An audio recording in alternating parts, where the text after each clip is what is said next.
connaît les 60 ans de Doctor Who. Surtout si vous suivez cette chaîne parce qu'on en a pas mal parlé ces derniers temps. Vous connaissez aussi très certainement les 50 ans de Doctor Who, vu que ça reste dans les New Who, et c'était il y a pas si longtemps que ça, 10 ans, mais ça reste un épisode culte. Mais comme vous avez pu voir dans le titre, aujourd'hui c'est pas de ça dont on va parler. Non, aujourd'hui on va parler des 10 ans de Doctor Who. Le tout premier épisode anniversaire et tout premier multi-docteur par la même occasion. The Three Doctors, les 3 docteurs.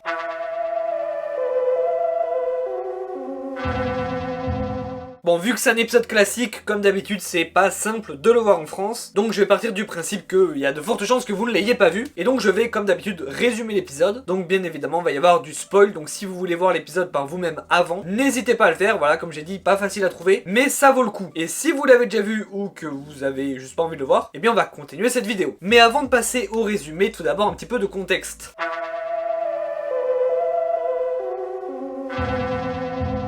C'est en 1963 que le premier épisode de Doctor Who est diffusé, avec le tout premier docteur, William Hartnell. 10 ans plus tard, donc en 1973 tout à fait, la série est maintenant en couleur, l'univers s'est approfondi avec par exemple les Time Lords qui ont été créés entre temps, et le docteur en est à son troisième visage, le visage de Jon Pertwee. Sachant que du coup, évidemment, entre les deux, il y a le deuxième docteur, Patrick Troughton. Et dans les années 70, les scénaristes ont une idée, faire se rencontrer les différents acteurs qui ont interprété le docteur dans une sorte d'épisode hommage. Ils ont alors, à cette époque là, l'idée de leur faire combattre la mort tout simplement, sous différentes formes, mais au fur et à mesure des réécritures, l'idée évoluera et finalement ils combattront plutôt Homme, O-H-M, qui est l'inverse inversé de Who, pour Doctor Who évidemment, et Homme sera un être surpuissant que devront du coup affronter les docteurs. Et finalement Homme deviendra Omega, l'ancien ingénieur stellaire des Time Lords, et donc c'était lui aussi un Time Lord. Au niveau des retours du coup, parce que c'était un peu le principe de l'épisode, on a évidemment le retour de tous les anciens docteurs. À cette époque là du coup, il y en avait que 2 vu qu'on en était au 3e. Même si malheureusement pour des raisons de santé, le premier docteur n'apparaîtra que dans certaines scènes et seulement dans la télé du TARDIS. Le retour d'anciens compagnons, notamment Jamie et Zoé, fut envisagé, mais finalement ça n'a pas eu lieu. Ok, maintenant c'est parti pour le résumé, j'ai vraiment essayé de résumer au maximum. Le problème c'est qu'il se passe énormément de choses dans cet épisode, donc ça va quand même être un peu long, mais je vais faire de mon mieux.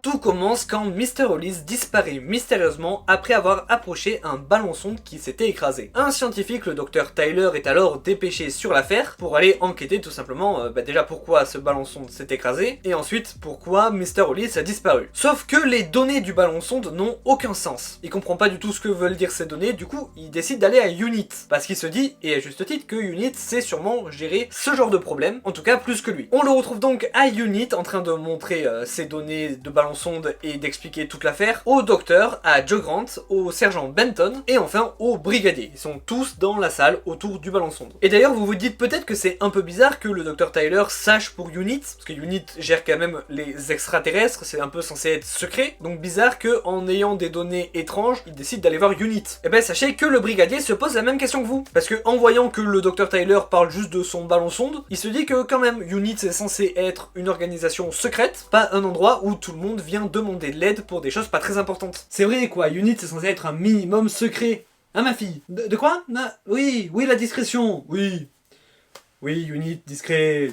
Tout à fait. Bon, après des choses pas très importantes. En vrai, si, c'est super important, mais bon, le brigadier le sait pas. Le docteur et Joe partent alors en exploration vers là où Mr. Hollis avait disparu pour enquêter. Et Benton et le brigadier s'en vont, hein, ils sont à Unit, ils sont chez eux. Du coup, le docteur Tyler est tout seul, et là, il y a quelque chose qui sort du ballon-sonde. Ce truc-là, je sais pas trop comment vous le décrire, voilà, c'est un truc bizarre. Et à son contact, le docteur Tyler disparaît lui aussi. Le docteur et Joe reviennent bredouilles de leur expédition, ils ont rien trouvé, évidemment, il a disparu sans laisser de traces, et à leur retour ils tombent eux aussi sur cette chose qui les attaque mais qui prend Bessie. Voilà, malheureusement Bessie disparaît à ce moment là elle aussi, et le docteur et Joe arrivent à fuir, mais le docteur comprend que cette chose en avait appris lui et non Bessie. Au final nos 4 compagnons se retrouvent dans le labo de Unit encore une fois pour essayer de comprendre ce qu'était cette chose, et là il y a d'autres choses bizarres qui apparaissent tout autour du QG d'Unit. Je vous jure que l'épisode est trop bien, ça arrive, parce que très vite les soldats de Unit se font dépasser et le le premier truc bizarre revient dans le labo. Du coup, ils sont tous obligés d'aller dans le TARDIS. Enfin, tous sauf le brigadier qui était allé aider les soldats d'unité, du coup il est plus là à ce moment-là. Donc le docteur, Joe et Benton se retrouvent dans le TARDIS. C'est la première fois dans le TARDIS pour Benton, qui trouve ça, bon, un peu bizarre le fait que ce soit plus grand à l'intérieur, mais il dit que ça le surprend pas tellement venant du docteur. Le docteur veut décoller, mais ça ne marche pas. Il est toujours exilé sur Terre par les Time Lords. Du coup, il décide de faire la seule chose qu'il ne veut pas faire, mais qu'il est obligé de faire, appeler les Time Lords. Et les Time Lords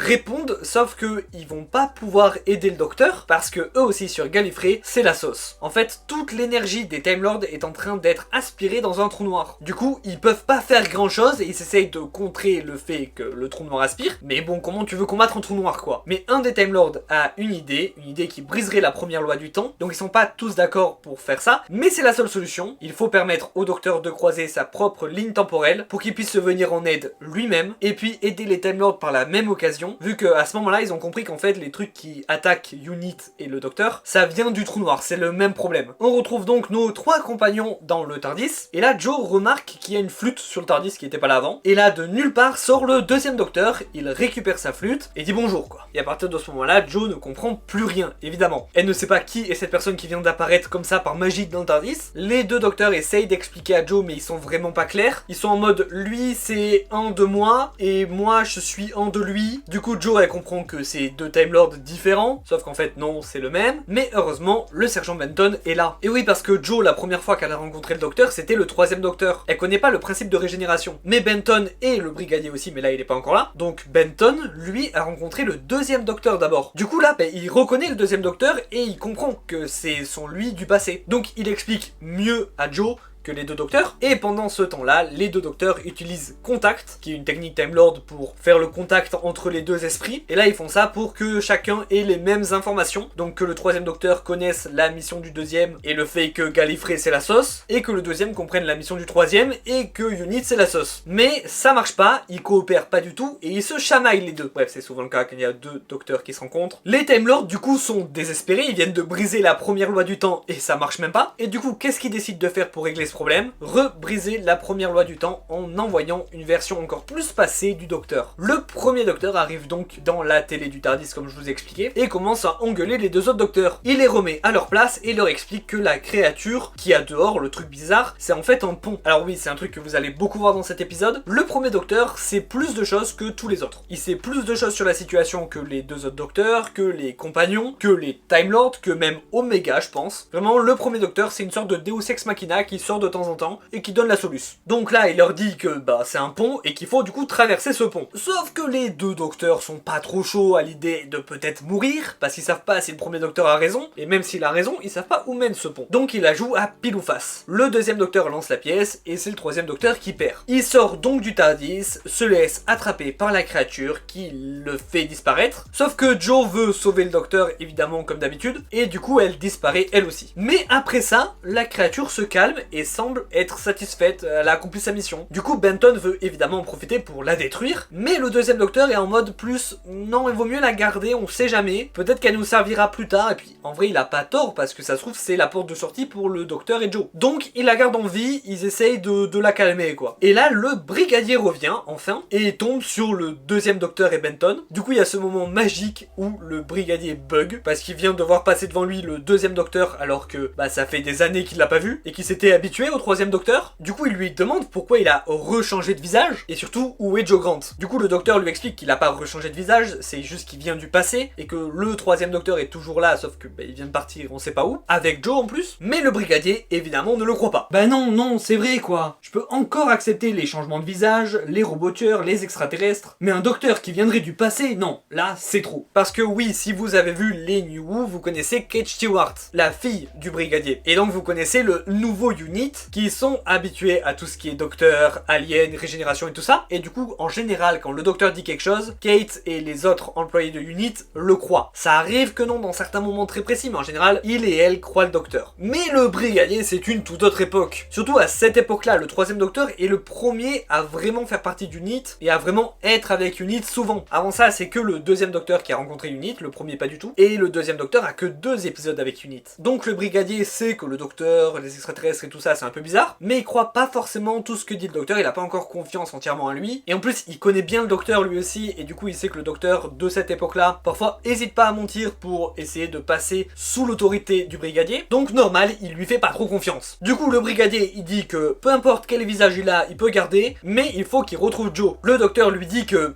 là dans l'immédiat, il peut pas. Et du coup le brigadier lui dit de parler à ses supérieurs, les Time Lords, peut-être que eux ils peuvent faire quelque chose pour Joe. Et le docteur lui dit que non, là en ce moment ils sont aussi dans la sauce. Et que la situation est seulement entre ses mains et ses mains. De leur côté du coup les Time Lords se disputent, parce qu'ils sont pas d'accord sur le fait d'avoir utilisé les dernières ressources qui leur restaient en énergie pour briser la première loi du temps 2 fois, pour qu'au final le premier soit bloqué on ne sait où, le deuxième est bloqué chez Unit avec un brigadier qui comprend rien, et le troisième est dans un trou noir, sûrement mort. Sauf que non, bien évidemment le docteur et Joe Grant ne sont pas morts, ils sont passés de l'autre côté du trou noir. Et là, on peut voir que le trou noir en fait, ça ressemble à une planète quelconque d'Alien dans les classiques de Doctor Who. Dans le trou noir, il retrouve néanmoins tous les objets disparus, dont Bessie, c'est bon, tout va bien. Et en plus c'est pratique, du coup ils peuvent explorer la planète plus facilement. Enfin, le trou noir. De leur côté, à Unit, le deuxième docteur, Benton et le brigadier se retrouvent encerclés encore une fois. Du coup, ils fuient encore dans le TARDIS. Et cette fois, c'est la première fois dans le TARDIS pour le brigadier. On applaudit bien fort. Oui, le brigadier n'était toujours pas rentré dans le TARDIS, alors que ça fait quand même pas mal d'épisodes que le docteur est bloqué à Unit avec le TARDIS. Et la réaction du brigadier, du coup, au fait que ça soit plus grand à l'intérieur, il fait une blague sur le fait que le docteur a pu avoir tout ça grâce au fond que lui passe Unit. On retourne dans le trou noir, oui, on va faire beaucoup d'allers-retours, hein. Les deux équipes sont séparées, puis il y a l'équipe des Time Lords en plus à côté, donc c'est le bordel. J'essaie d'être le plus clair possible, mais ça va partout. Du coup, dans le trou noir, le docteur et Joe retrouvent le docteur Tyler. Oui, du coup, ça fait qu'il y a 4 docteurs dans The Three Doctors, mais bon, c'est pas vraiment le même docteur. Et là, ils comprennent du coup qu'ils sont dans le trou noir, parce qu'ils avaient pas encore compris. Mais du coup, ils réalisent que, un trou noir, c'est fait d'antimatière. Alors, pas sûr que ça soit très juste scientifiquement, mais bref, on va continuer. Le fait est que eux, en tant qu'humains et Time Lords, et en tant qu'objets de Unit, voitures de Unit et tout ça, ils sont faits de matière, parce qu'ils viennent de notre univers. Et que donc, l'antimatière et la matière, au contact, ça explose. Là aussi, scientifiquement, est-ce qu'on peut vérifier? Ah si, oui, l'antimatière fonctionne bel et bien comme ça, oui. Bon, et le fait est que là, ça n'explose pas, du coup, c'est très étrange. En tout cas, pas trop le temps de faire des théories scientifiques parce qu'ils se font attaquer. Oui, encore et encore par les mêmes créatures qui attaquaient Unit des minutes auparavant. Mais ça y est, les créatures les escortent enfin au QG de celui qui manigance tout depuis le début. La personne qui est derrière l'attaque des Time Lords avec le trou noir, l'attaque de Unit avec toutes les créatures cheloues, et le fait de vouloir le docteur. Bon, là, le docteur Tyler, à un moment, essaie de s'enfuir, il y arrive pas, il revient sur ses pas finalement, et le docteur lui explique que, lui, il veut pas s'enfuir parce qu'il veut savoir qui est derrière tout ça, et à ce moment-là, ils comprennent qu'en fait, leurs corps ont été transformés en antimatière en entrant dans le trou noir, sûrement par cette créature chelou, là, qui faisait le pont entre les deux univers, et que du coup, c'est pour ça que ça explose pas. Là aussi, scientifiquement... Écoutez, je ne vois pas pourquoi ça ne fonctionnerait pas comme ça me semble logique. Le deuxième docteur, de son côté, ne sait pas quoi faire. Il est bloqué avec Benton et le brigadier dans le TARDIS, et en plus, le brigadier veut sortir absolument, donc bon, c'est relou. Et là, à la télé du TARDIS, le premier docteur apparaît. Il arrive et il dit tout simplement qu'il faut que le deuxième docteur désactive le champ de force du TARDIS. Pourquoi? On sait pas. Le champ de force les livrera à la créature, et donc les enverra dans le trou noir sûrement, mais en tout cas, le deuxième docteur s'exécute, il désactive le champ de force, permettant à ce truc de faire passer le TARDIS dans le trou noir, et aussi tout le QG de Unit entier, visiblement, et du coup, ça y est, tout le monde est dans le trou noir, il y a qu'un seul groupe maintenant, on va pouvoir s'y retrouver plus facilement. Sauf que non, parce que le QG d'Unit et tout ça, ça vient d'arriver, alors que le troisième docteur, Joe, et le docteur Tyler, eux, sont arrivés à la salle du trône, où les attend Omega, que le docteur reconnaît, car il le connaît pas personnellement, mais il connaît la légende d'Omega qui est dans les livres d'histoire des Time Lords. C'est le Time Lord qui s'est sacrifié pour que les autres puissent voyager dans le temps. Et là, Omega lui explique qu'en fait, il est bloqué dans ce trou noir, parce qu'en fait, tout ce qu'il y a autour de lui, toute la planète, n'est là que par sa propre volonté. Et donc, s'il s'en va,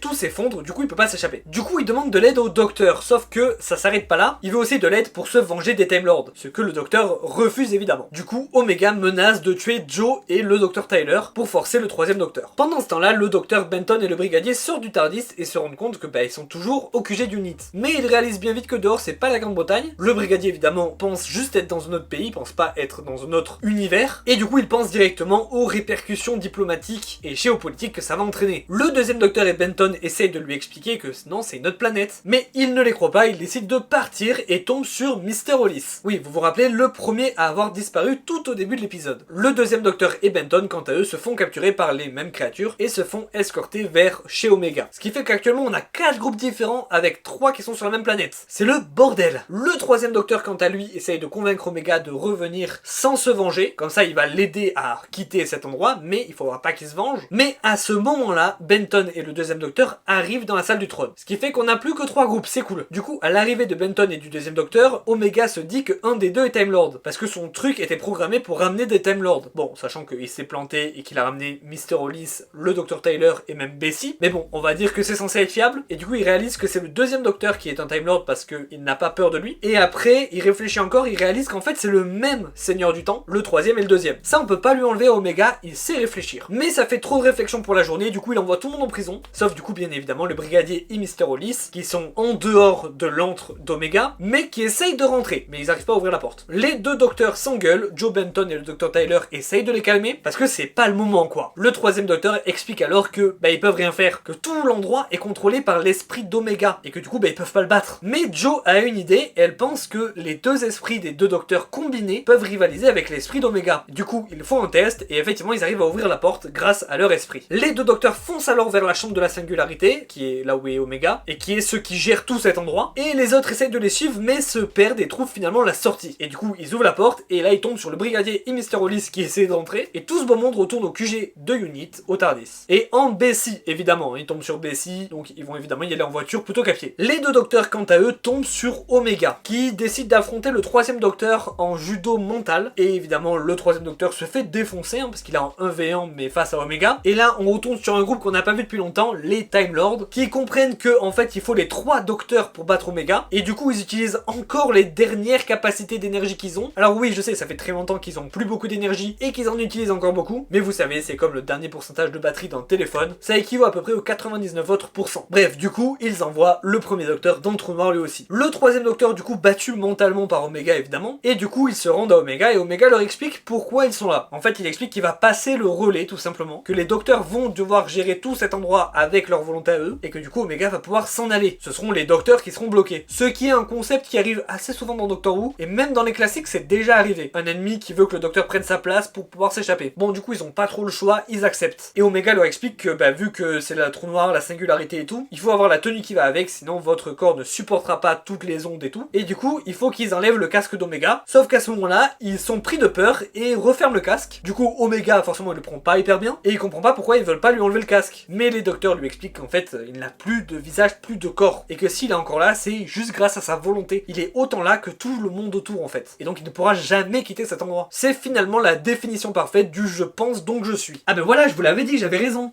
Oui, c'est des cartes, il y a plus de budget, ouais. Du coup, Omega se lève, enlève son casque devant un miroir, se rend compte qu'ils n'ont pas menti, et forcément, ça le met un peu en colère, il est un peu désespéré, et il décide de tout détruire. Les docteurs en profitent pour s'échapper, ils foncent vers le QG d'Unit et le TARDIS, à pied, vu que Bessie n'est plus là, et pourtant, même s'ils sont partis bien après les autres, et à pied, contrairement aux autres qui étaient en voiture, ils arrivent quelques secondes après au QG d'Unit. Donc, soit les docteurs sont vraiment très rapides, soit tous les autres dans Bessie, ils se sont perdus avant de retourner au QG. Bon, tout le monde se retrouve dans le TARDIS du coup, et là le premier docteur apparaît à la télé pour trouver un plan pour battre Omega. Ils arrivent à émettre un plan utilisant le champ de force du TARDIS, donc le deuxième docteur va enlever le champ de force dans la console, et en faisant ça, il se rend compte que sa flûte qu'il a cherchée durant tout l'épisode, et ben en fait elle était dans le champ de force. Du coup il essaye de la prendre pour en jouer, mais le troisième docteur lui dit de surtout pas faire ça, et qu'il a un plan. Ils appellent donc Omega pour lui demander l'autorisation d'atterrir avec le TARDIS dans sa salle du trône, tout simplement parce que ça irait plus vite. Omega accepte, donc ils se retrouvent tous dans la salle de la singularité, la salle du trône d'Omega, et là les docteurs lui proposent de le libérer. Ils ont un plan pour ça, mais avant Omega doit renvoyer tout le monde chez eux. Ce qu'il accepte, donc tout le monde passe dans la singularité et quitte le trou noir, sauf évidemment les deux docteurs et Omega, et en échange du coup les deux docteurs donnent le champ de force avec la flûte dedans à Omega. Sauf qu'Omega il est pas bête, il sent le piège et du coup de colère il renverse le champ de force. Il le frappe et le fait tomber. Sauf qu'au contact du sol, la flûte tombe du champ de force, elle rentre elle aussi en contact avec le sol, et là, ça explose. Évidemment, les deux docteurs fuient dans le TARDIS juste avant que ça explose. Tout le monde est donc de retour sur Terre à l'endroit où ils avaient disparu. Même Mr. Hollis, qui du coup est le seul pas au QG d'Unit, il est réapparu là où il avait trouvé le ballon-sonde, sauf Omega qui lui a disparu dans le trou noir. Et du coup, évidemment, le docteur explique à Joe ce qui s'est passé. En fait, la flûte était coincée dans le champ de force du TARDIS au moment où le TARDIS a été amené dans le trou noir. C'est-à-dire le moment où les atomes du TARDIS ont été transformés en antimatière. Du coup, tout le TARDIS, tout Unit HQ et tout ça, s'était transformé en antimatière. Quand je je vous ai dit, pour pas que ça explose, hein. Mais comme la flûte était dans le champ de force, elle a été épargnée de ça, et du coup c'était toujours de la matière. Et du coup quand elle est sortie du champ de force et qu'elle est rentrée en contact avec l'antimatière du monde d'Oméga, tout a explosé. Parce que oui, apparemment, hein, comme je vous ai dit, antimatière plus matière est égale explosion. Écoutez, la physique est une discipline compliquée et toutes les découvertes n'ont pas encore été faites, donc explosion qui a aussi transformé le trou noir en supernova. Allez, vous savez quoi? Moi, j'abandonne, je me casse.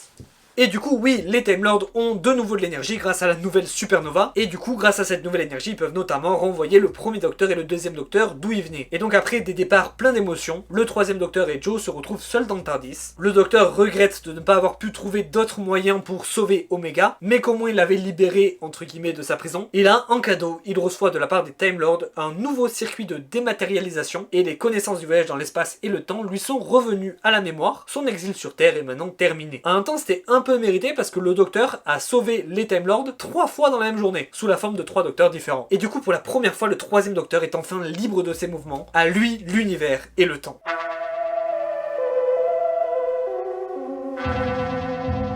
Bon, il y a énormément de choses à dire sur cet épisode. Comme vous avez vu dans le résumé, déjà il se passe beaucoup de choses dans l'épisode, ça part un peu dans tous les sens. Mais aujourd'hui on va parler de 2 grands thèmes importants, à commencer évidemment par le fait que c'est le premier multidocteur de la série. Si vous suivez Doctor Who depuis un petit moment, vous êtes sûrement familier avec le principe de multidocteur. Souvent des épisodes anniversaires, mais pas toujours. Le principe est très simple, faire interagir plusieurs versions du docteur dans le même épisode. Ça arrive quand même assez rarement, on va pas se mentir, mais ça arrive. On pense notamment juste dans les New Who, aux 50 ans, à Twice Upon a Time, ou encore plus récemment The Power of the Doctor. Mais il y en a aussi dans les classiques, notamment The Two Doctors, The Five Doctors, et évidemment l'épisode d'aujourd'hui, The Three Doctors. Le tout premier. Et comme c'est le tout premier, c'est lui qui a tout mis en place. Alors tout non, mais il a quand même mis beaucoup d'éléments en place qui sont toujours utilisés dans les multidocteurs d'aujourd'hui. Notamment le fait que les docteurs se chamaillent quand ils se rencontrent. Il y a une sorte de rivalité entre les différentes versions du docteur qui n'a pas trop de sens vu que c'est la même personne, mais c'est comme ça, le docteur est comme ça. Il faut absolument montrer lequel est le meilleur. Il y a un peu ça dans Twice Upon a Time, mais il y a surtout ça dans les 50 ans avec Matt Smith et David Tennant. Et dans cet épisode, ça commence dès l'arrivée du deuxième docteur dans le TARDIS du troisième. Le deuxième docteur critique directement la nouvelle décoration du TARDIS, ce que fait d'ailleurs David Tennant dans les 50 ans en entrant dans le TARDIS du 11e. Ensuite, le deuxième docteur veut jouer de la flûte, le troisième docteur lui dit d'arrêter. Les deux veulent un peu être le personnage principal, du coup ils se chamaillent pour faire les trucs avant l'autre. Sauf quand il s'agit de sauter dans la créature pour traverser le pont, là ils font un pile ou face. À noter d'ailleurs que c'est le deuxième qui lance la pièce, et c'est le troisième qui perd, mais on ne voit jamais la pièce, il y a de fortes chances que le deuxième ait menti, pour que le troisième se sacrifie. Et il y a autre chose qui commence plus ou moins ici, c'est les surnoms de docteurs. Vous savez par exemple quand dans la série on appelle le 10e de David Tennant le Gringalet, ou encore le 12e de Peter Capaldi l'écossais, et bien quand le premier docteur arrive dans la télé pour la première fois, il voit ses successeurs et il les appelle le dandy et le clown. Donc c'est fou de se dire que ce running gag est là dès le début. Et moi c'est pour ce genre de truc que j'adore les multidocteurs. Moi je fais partie des gens qui aimeraient qu'il y en ait plus des multidocteurs. Alors pas qu'il y ait que ça non plus, mais je trouve ça trop cool quand un ancien docteur rencontre le nouveau docteur et de les voir interagir ensemble. Et je pense que tout ça c'est en grande partie dû à la relation compliquée que Jon Pertwee avait avec Patrick Troughton durant le tournage de The Three Doctors. Parce que apparemment, moi j'y étais pas, mais apparemment au début les deux acteurs s'entendaient pas trop. Il y avait un peu ce côté, les deux voulaient être un peu le personnage principal, exactement comme leur personnage finalement, mais au fur et à mesure du tournage, finalement ils s'entendaient super bien et ils sont devenus très bons amis. Exactement comme leur personnage dans l'épisode. Et exactement comme tous les docteurs durant un épisode multidocteur. Au début ça se chamaille, mais au final à la fin, ils sont amis. Même si c'est toujours la même personne, c'est vraiment très étrange. J'ai même lu qu'apparemment du coup ils regrettaient de pas avoir plus de scènes ensemble, parce que c'est vrai qu'au final les deux sont souvent séparés dans l'épisode. Par contre c'est vrai qu'on voit pas trop le premier docteur. Et ça en est même plutôt triste parce que ça fait extrêmement plaisir de le revoir dans la série, surtout quand on regarde les classiques dans l'ordre. Parce que du coup le premier docteur ça fait longtemps qu'on l'a pas vu. Entre il y a eu tout l'ère du deuxième docteur et une grosse partie de l'ère du troisième. Et tout comme le second docteur d'ailleurs, même si ça fait moins longtemps mais ça fait quand même longtemps qu'on l'a pas vu, ça fait trop plaisir de les revoir, surtout que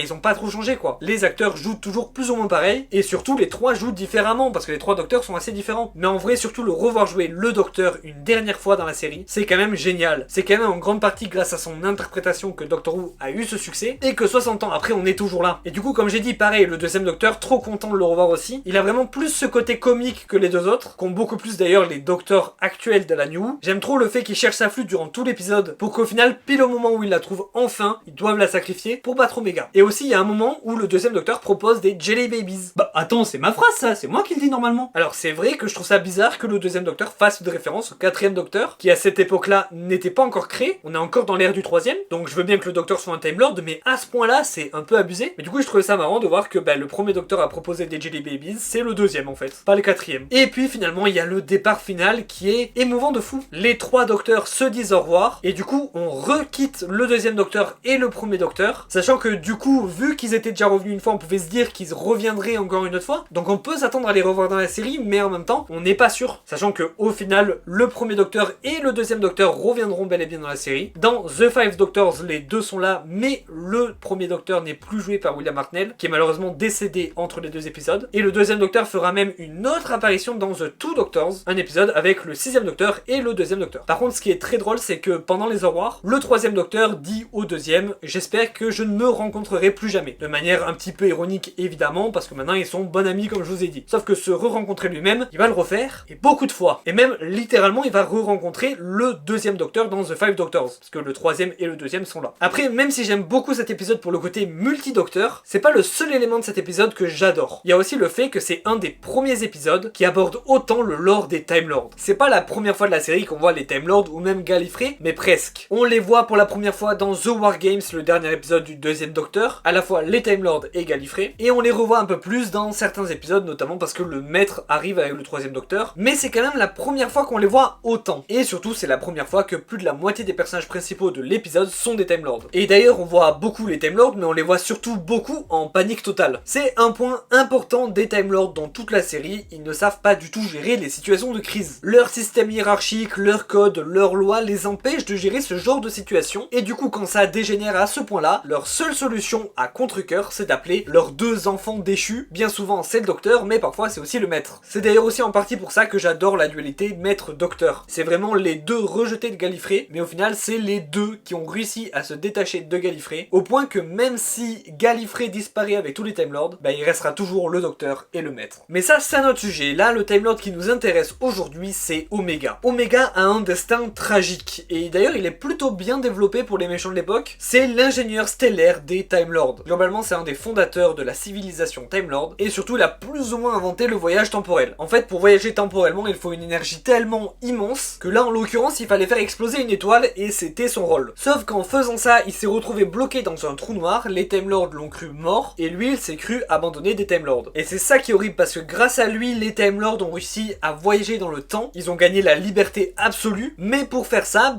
lui en l'occurrence a perdu toute liberté. Et au final être tout seul bloqué dans un trou noir ça l'a rendu un peu fou, il a un peu pris la grosse tête aussi quand le docteur lui dit que les Time Lords le considèrent comme un héros, lui il dit qu'il devrait être considéré comme un dieu, et comme le Toymaker avant lui, la seule personne qui peut battre Omega c'est Omega lui-même. C'est son arrogance face au plan désastreux des deux docteurs qui l'a fait faire tomber de colère le champ de force, faisant exploser sa réalité et lui avec. Et dernière chose sur Omega, je trouve que son acteur Stephen Thorne est incroyable, surtout pour l'époque. Alors attention, il y a des très bons acteurs même à l'époque dans Doctor Who, mais c'est vrai qu'en général les méchants de cette époque-là sont un peu caricaturaux, en font un peu trop et tout. Je trouve que lui, il joue vachement bien, surtout quand Omega se rend compte qu'il n'a plus de corps. Son cri de colère et désespoir est incroyable.